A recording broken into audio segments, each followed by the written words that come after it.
Alors maintenant, c'est le moment de découvrir comment certaines entreprises construisent le monde du travail de demain. Aujourd'hui notamment, comment accueillir le mieux possible les nouveaux venus dans une entreprise, comment faciliter tout simplement leur intégration dans cette période si compliquée. Et pour cela, on file au forum de la RSE à Giverny, 2e édition. Europe 1 est partenaire de ce forum. Bonjour Pascal Corpé. Bonjour à tous, bonjour. Vous êtes cofondateur de Baïs Impact. Vous êtes en ligne avec nous depuis Giverny. Alors comment faire en sorte que le nouveau ou la nouvelle salarié qui arrive là maintenant donc en entreprise se sente le mieux possible au moment de l'intégrer? Chez nous, chez Baïs Impact, quand un nouvel entrant arrive, on choisit une personne qui va être son buddy, son copain ou copine d'intégration. Son parrain, quoi. L'aider. Son parrain, son référent, qui va l'introduire à toute la culture et la richesse et l'équipe de l'entreprise. Mais cette personne choisie, elle ne va pas travailler avec, elle n'a pas de lien hiérarchique avec cette personne. Exactement. Et si possible, ça, le but n'y ait pas de lien du tout hiérarchique, puisque la personne qui arrive est souvent stressée d'arriver, mais aussi en rapport à sa période d'essai, peut se demander à quelle sauce va être mangée. Et du coup, le copain, le buddy, a pour mission de bien le mettre à l'aise et de ne surtout pas le juger la personne qui arrive. Mais justement, pardonnez-moi l'expression, comment on forme ce buddy? Parce que c'est pas toujours facile d'accueillir quelqu'un dans une entreprise et de savoir lui transmettre correctement les codes de l'entreprise et savoir transmettre tout ce dont a besoin de savoir son nouveau buddy. Alors le buddy est là pour le plus, la culture, l'atmosphère de l'entreprise.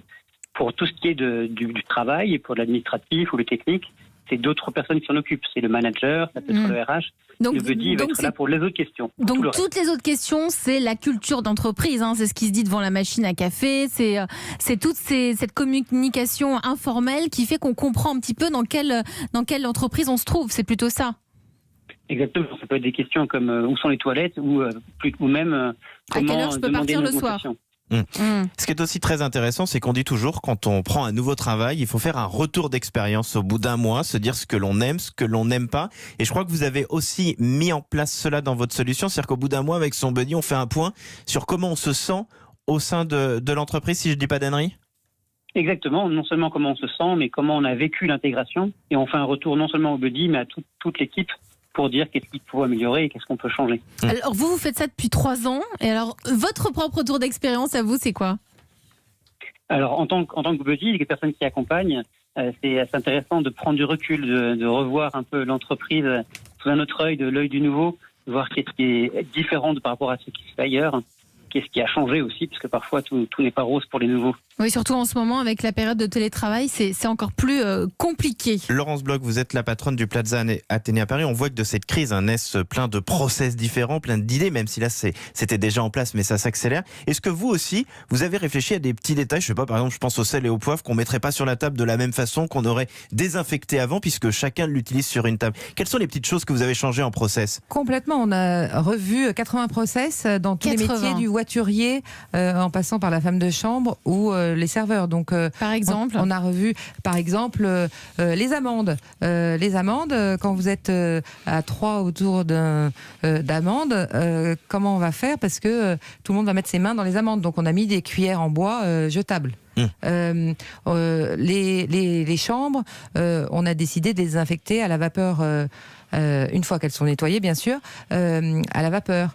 Je prenais par exemple l'exemple du sel et du poivre, c'était une bonne idée? C'est quelque chose que vous avez changé comme process? Complètement, maintenant on met plus de sel et de poivre sur les tables, c'est les serveurs qui viennent et qui... Et les petites olives?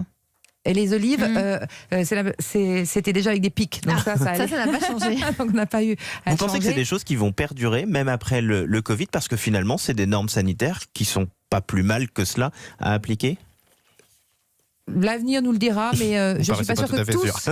C'est pas tout à fait sûr. Voilà. En tout cas, compliqué. Un grand merci d'avoir été notre invitée, Laurence Bloch, la directrice du Plaza Athénée à Paris. C'est déjà la fin de notre émission et on va juste avant tout cela remercier quand même notre dernière invitée, Pascal Corpé, qui est le cofondateur de Baïs Impact, qui était en direct avec nous depuis le forum de la responsabilité sociale et environnementale de Giverny, dont Europe 1 est partenaire, et on en reparlera ce soir dans l'interview Écho. Ce sera à 22h20.